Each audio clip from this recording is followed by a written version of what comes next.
duty of care, is going to be an underlying current through many problem questions. For example, when we get onto medical negligence or solicitor's negligence or barrister's negligence, they are questions on the standard of care, but you're assessing it in terms of the reasonable professional or the reasonable medical practitioner. So like the duty of care, the standard of care principles, you will not get a specific question in Chapter 2 of your manual on the standard of care principles.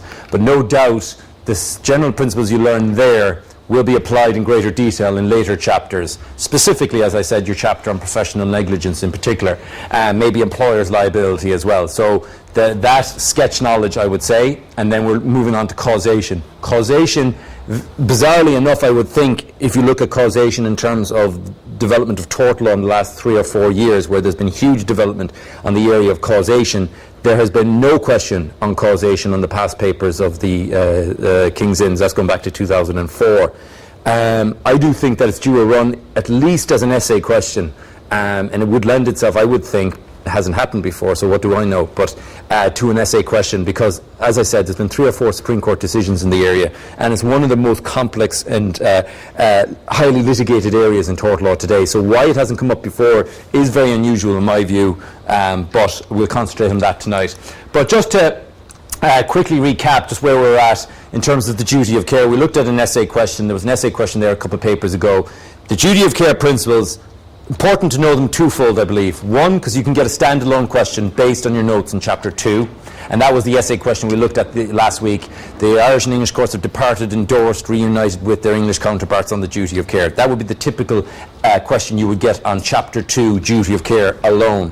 However, I think the duty of care is an underlying theme in many more topics. For example, it'll arise again in the context of psychiatric damage. It'll arise again in the context of economic loss. It'll arise again, and has arisen on past papers, in the context of public authority liability. So we looked at a question briefly at the end of last week's class involving a statutory authority, LAX. I think it was the August 2004 paper, where they rent out properties to low-income families, etc. It was word for word on that issue in the question. There was many more issues. On that issue in the question, it was word for word, public authority liability, duty of care, foreseeability, proximity, policy, specifically Ward versus McMaster, and the relationship of proximity based on this act, etc. That was one issue. Then other issues that arose in that question dealt with defective premises, liability for defects in quality, and defects, dangerous defects, and also I believe there was an element of nuisance there as well, whereby there was these antisocial families living in the area and the local authority did nothing about them.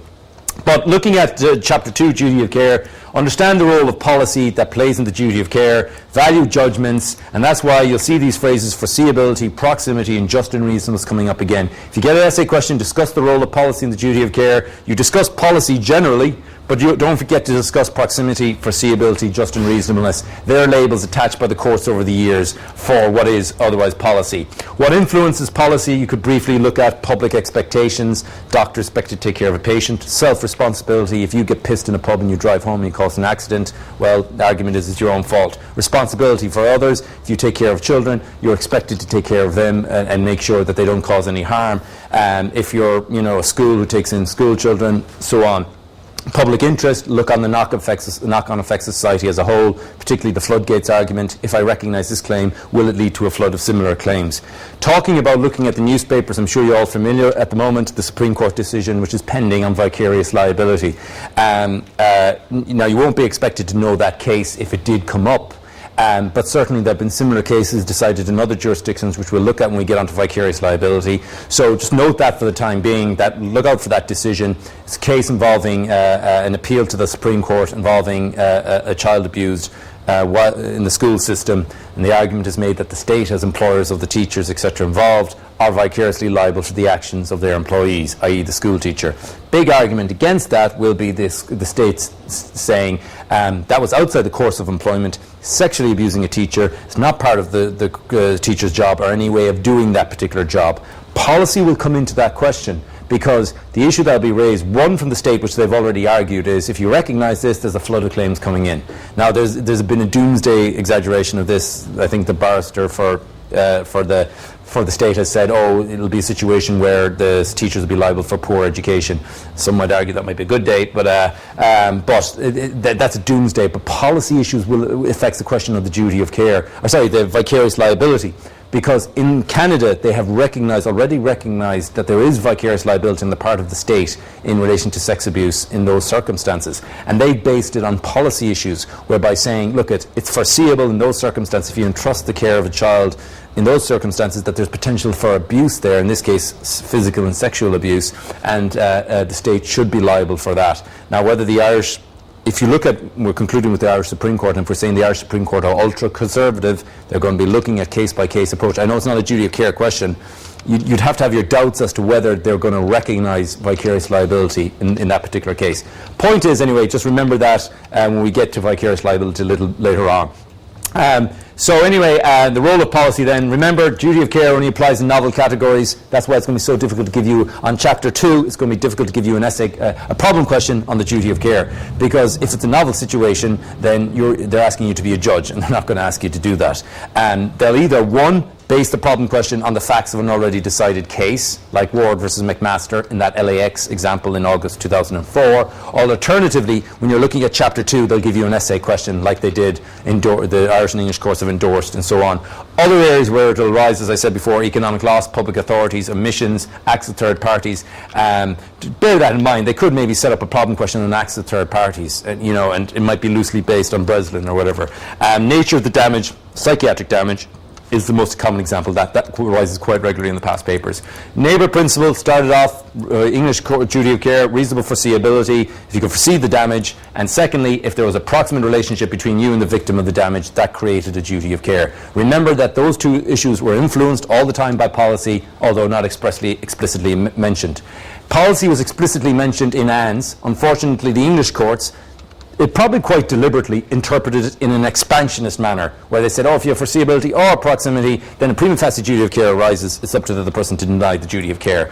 Led to a lot of criticism of Anne's. Capero Industries versus Dickman 1990 re-established the former position in terms of foreseeability of damage, proximity of relationship. However, when it came to considering policy considerations, introduced a new element, just, fair and reasonable. This became known as incrementalism. Cases developed in a case-by-case approach by virtue to previous already decided decisions. Very conservative approach, very restrictive approach, means that you cannot make an argument based on foreseeability and proximity alone. You have to tie it into a previously decided case. Advantage, it introduces certainty to the law, and that you can kind of say, well, look, I owe this much liability today. I know tomorrow, worst case scenario, it's going to be extended by this much. So there are good and bad. I think it's ultra-conservative. The Irish approach, Kirby versus Holloway, approved Donoghue versus Stevenson. W versus Ireland, said on Anne's, changed nothing, reaffirmed Donoghue versus Stevenson. Maybe it explicitly mentioned policy for the first time. To look at what is meant by proximity and policy, I don't have to, we don't have to look at foreseeability. Foreseeability is although it does have legal implications, generally foreseeability is exactly that. Was it foreseeable? It is coloured by policy considerations. Sometimes the court says, in other words, if you've got a 50-50 case of whether something was foreseeable or not, there's no doubt a court will be coloured by policy in reaching saying, it was foreseeable or it was not foreseeable. For example, Breslin versus Corcoran. It was foreseeable guy with left keys and car would be stolen. Court said it was not foreseeable joyrider would injure somebody. I would argue that was coloured by policy, and the court was kind of saying, well, if we recognise this, knock-on effects, etc. So they said, they kind of plumped for lack of foreseeability there. But on the other two terms, proximity, it's a check on foreseeability, legal connection between the plaintiff and the defendant. Some reason why you believe, or the court believes, the plaintiff or the defendant should owe a duty of care to the plaintiff. Many cases, foreseeability and proximity coexist, so it's not really an issue. However, it's not always necessarily so. Examples of that could be Goodwill versus British Pregnancy, where our friend has a vasectomy. The vasectomy was carried out perfectly fine. If it wasn't carried out fine, then it would be an action for medical negligence. But in this particular situation, it was a failure to inform him that 1 out of every 100 vasectomies reverse themselves or don't properly work, etc. In this case, it was the lover, one of his apparently many lovers, who unfortunately became pregnant, who sued the doctor. Court said, again, making a policy decision, but covered it in terms of proximity, said there was no proximity between the doctor and one of his many lovers, notwithstanding that she became pregnant because of his negligence, allegedly. So generic examples of necessity of proximity are omissions. We saw that basically you're not liable for a failure to intervene. However, if you do assume responsibility in some way, you do intervene in some way, you could create that liability. We saw it with the soldier, where he gets pissed, drinking too much, dies as a result of consuming too much alcohol, dies in his sleep as a result of choking on his own vomit. His wife or his widow sues in fatal injuries.